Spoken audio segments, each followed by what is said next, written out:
Luther's Small Catechism with Explanation, the Black and Maroon edition, copyright 2017, from Concordia Publishing House.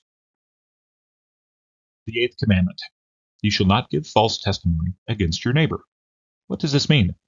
We should fear and love God so that we do not tell lies about our neighbor, betray him, slander him, or hurt his reputation, but defend him, speak well of him, and explain everything in the kindest way. Question 84, Part C of the Eighth Commandment. How do we fear and love God in keeping the Eighth Commandment? We fear and love God by not speaking about others in ways that harm them. Harmful speech includes C, slandering our neighbors by rushing to judgment, complaining about them, or spreading rumors. 251, James 4:11. Do not speak evil against one another, brothers. 252, Zechariah 8:17. Do not devise evil in your hearts against one another, and love no false oath. For all these things I hate, declares the Lord.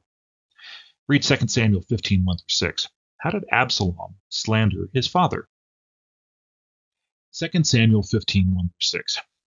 After this, Absalom got himself a chariot and horses, 50 men to run before him. And Absalom used to rise early and stand beside the way of the gate.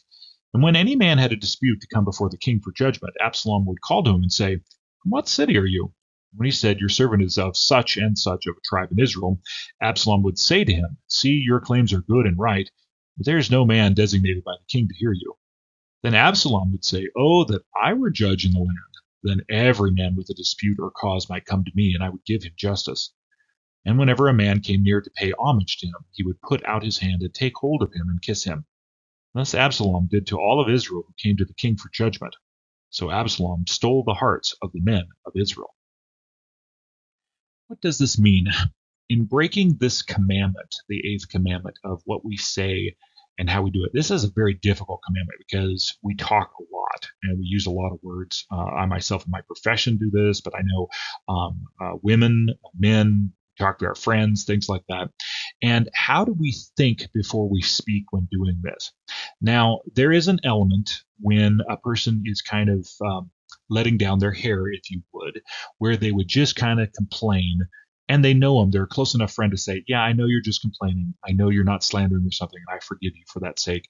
I'll listen to you, and we'll just move on." That's a kind of a catharsis, and it's not bad.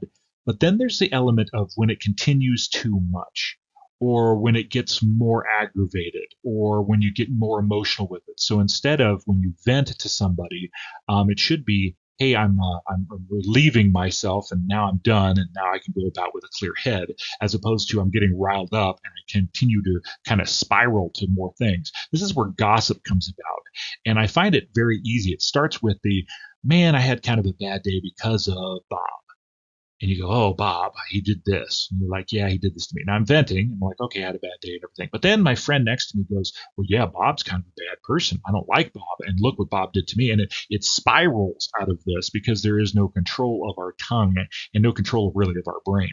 And so really a good use to help with this is to have the mind of Christ, to speak and act appropriately, to think before we speak and do these things, and to speak the truth in love. And that's a hard gig. It's many times we try and we will fail, but it's better to try and fail than it is to not try at all. And so watch how we speak and watch how we talk about others. Are we building them up? Are we saying, "Hey, they're doing great"? Are we encouraging them to their face and behind their back? Are we people who are energizers for others instead of people who are always doubting or picking apart stuff or throwing darts at one another? The Lord bless your day as well as your week.